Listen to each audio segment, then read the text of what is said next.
Here's what's making news now around Indiana. Well, this was a big week in downtown Evansville. The Post House, a $40 million mixed-use development in the heart of Evansville's downtown, began welcoming its first tenants this week and guests. The cutting-edge development billed as a living laboratory with futuristic technology, including smart energy appliances, home automation systems, rooftop solar panels, and small-scale battery energy storage. It is the largest project in Southwest Indiana's winning Regional Cities bid from 2015. Economic Development Coalition of Southwest Indiana CEO Greg Wathen says the program has been a game changer for the region. It's so difficult to explain, but it was a way for Indiana to change how we look at economic development, and I hope they continue it. But for us, it's almost been $1 billion of new investment that we've been able to strategically lever. And there's just no other program that has been like it since I've been working in economic development in the mid-'80s. And I've never seen another program like this that helps transform a region, that helps build a broader brand, but allows us to think about quality of place and how important that is in our ability to attract and retain talent. Evansville Mayor Lloyd Winnecke has called the Post House the design standard for future housing developments. Purdue University's Davidson School of Chemical Engineering and the Purdue Research Foundation, they're investing in an entrepreneurship initiative in Knox County. The foundation says the initiative with the Pantheon Business and Innovation Theater will help commercialize Purdue's technology with area startups and corporations. The foundation says Purdue will place graduate alumni from chemical engineering with undergrad interns in the Vincennes-based co-working facility. Well, when you think of wine country, you typically think Napa Valley, California. But one Indiana winery is carving out its own niche as a major player in the big business of winemaking.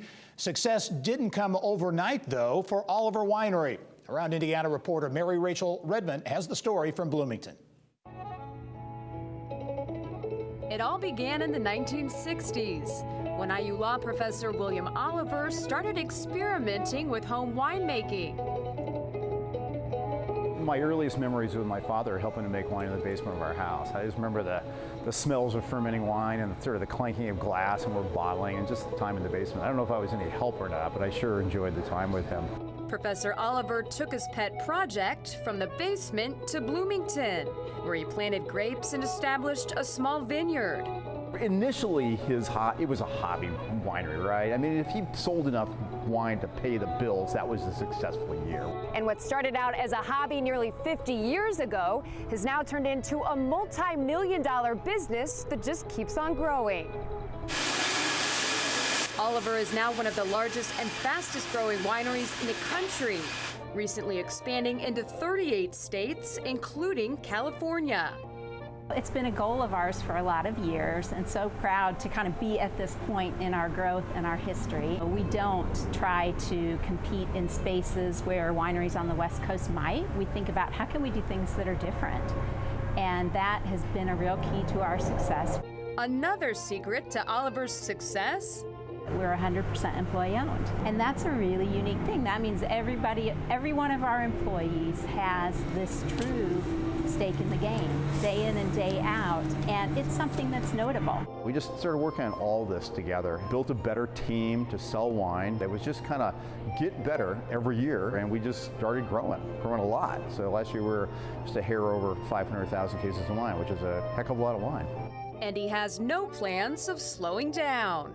We'll continue to grow, clearly what we want to do. It has been helpful for us to be out of the mainstream, to be in Indiana, to be away from the competition out in California. There's 5,000 to 6,000 wineries in California. I mean, I don't know if we'd be able to thrive in that environment. The pathway to that is to continue to make great wines and package them attractively and offer great marketing and sales support to our distributor partners, and it's all that working together just to continue to grow the winery. Mary-Rachel Redman, Inside Indiana Business.